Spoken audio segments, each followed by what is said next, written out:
Good evening. This is a special coverage of the coronavirus crisis using the combined forces of News 5 and Cignal TV's 1 News, Radio 5 and 1PH. We have some breaking news. DILG Secretary Ed Año has tested positive for COVID-19.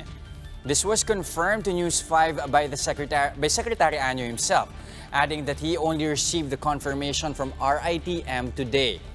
He has been under self-quarantine since March 26 after learning that 4 persons he had interacted with tested positive for COVID-19. Año is calling the attention of persons he had close contact with and asks them to go on self-quarantine and observe any symptoms.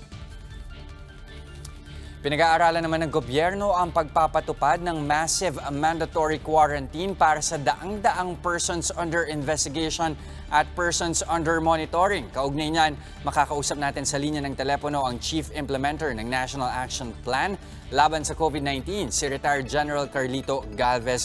General, good evening. Nice to have you here with us. Good evening po at magandang hapon po sa inyo lahat. Okay. General, yung ganitong proposal puts into question yung current quarantine measures na meron tayo. So, matanong ko lang ho, ano ho ba yung assessment ninyo doon sa current quarantine measures na meron tayo for PUIs and PUMs? Bakit ho tayo kailangan humantong sa isang massive enforced quarantine? Napag-usapan po namin talaga na talagang mas maganda po talaga yung tinatawag na observe post-quarantine kasi kung titingnan natin yung mga experience sa China, nagkaroon ng tinatawag na massive build-up ng hospital. Ang ginawa nila, nagpatayo sila ng bagong hospital that can accommodate thousands of people.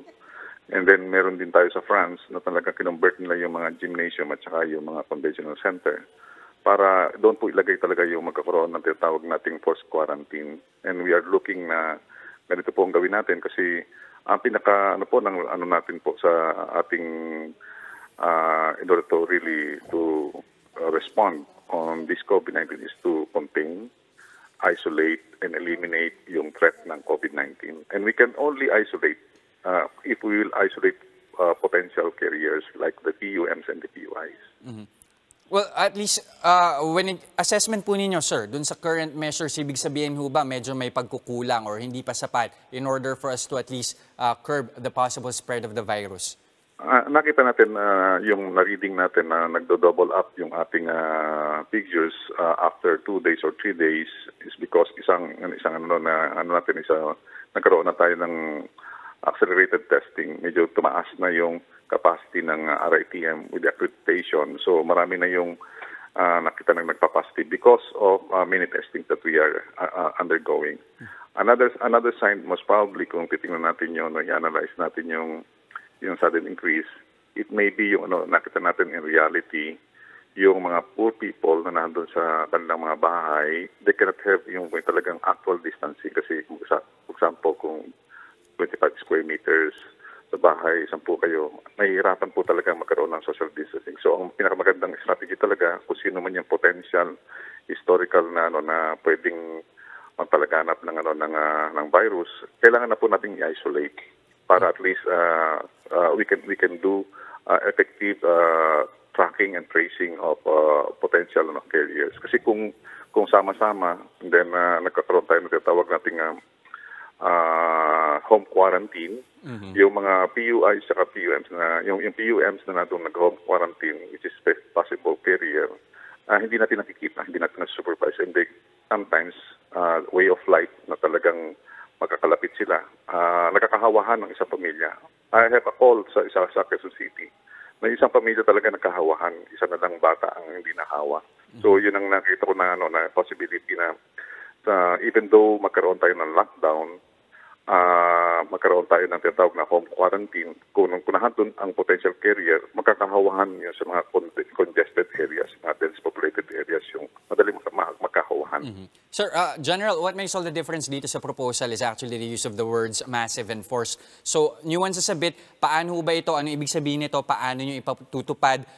Matik ho ba na kapag PUM ka or PUI ka, you will be quarantined in facilities outside your home? Dapat po matest na kaagad. So, kaya ngayon dumadami ng ating testing kits. Kaya that's why we're trying to propose na gamitin na yung rapid testing kits and also some testing technology so that immediately para magkaroon tayo ng mass testing. Kasi sa natin sa Asian, most of our Asian countries, more than 30,000 na yung tinetest nila. Tayo, more or less, mga 2,000 pa lang. So, Malaysia, Indonesia, Thailand, Singapore, they had a lot of testings that they have done. Sa Ebola, yun ang number 3, nila na parang pinaka procedures na test. Meaning, you have to have a massive testing so that you can immediately isolate yung carrier at saka yung virus. Okay, so sir, you're proposing basically also massive testing. Yes, yung massive testing sa especially yung PUIs at PUM. Kailangan yung mga PUMs ma-determine kaagad natin kasi dalawang magiging effect ng strategy na yun eh. Kung ma-detect mo kaagad ang na COVID victim siya, makapag-intervene ka, magkaroon tayong kaagad ng medical healthcare intervention. So yung tamang para at least hindi na siya lumala. At the same time, mahiwalay mo na siya na hindi na siya makahawa. Okay. So kaya ngayon po kung ginagawa na po tinatransform na natin po yung World Trade Center at saka yung Rizal Memorial Coliseum, yung CCP at saka PICC. Ito po ay pinakonvert na po namin ngayon, ongoing na po yung conversion nito into a quarantine area.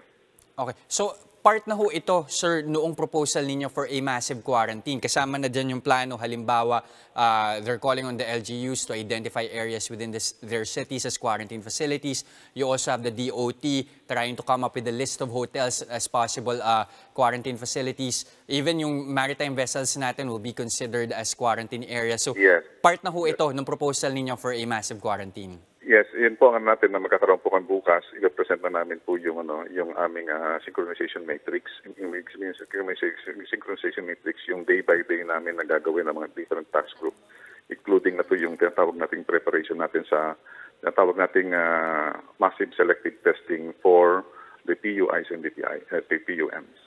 Okay, last question, General.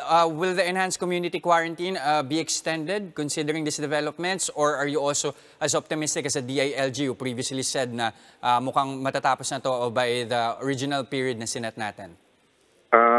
Nung nag-discuss namin sa IATF, the technical working group under Secretary Peña will determine yung course of actions natin. What will be the implications if we will lift the quarantine. Ano yung mga tinatawag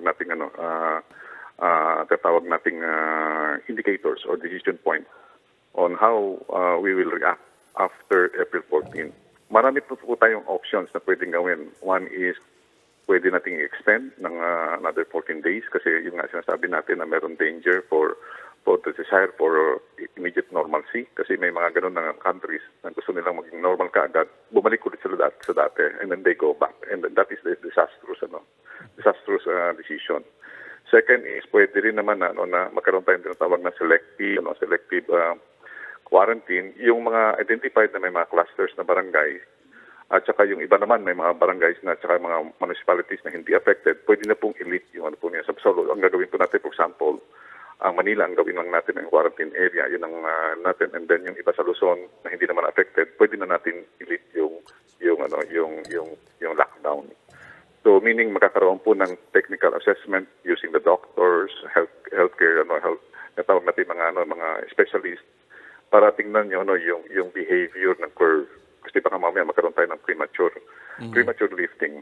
Yun ang inaano namin, yun ang medyo dangerous kasi sayang yung natin. Kasi pagka once nagkaroon tayo ng premature lifting, para mababaliwala yung lockdown natin ng 1 month. Okay. Sir, very quickly, meron ba tayong timeline na tinitingnan dito? When can we possibly hear kung meron na kayong decision on whether or not the ECQ will be extended or not?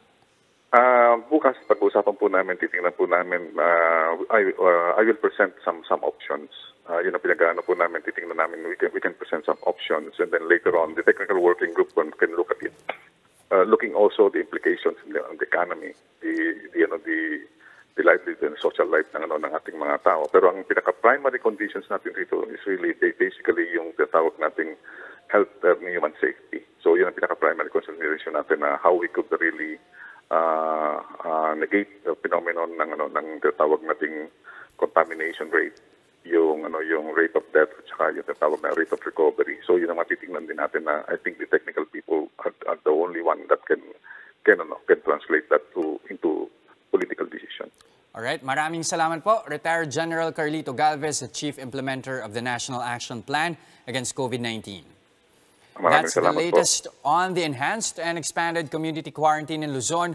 For more updates, follow News 5, the Philippine Star, and Business World Online. I'm Jess De Los Santos. We are One News.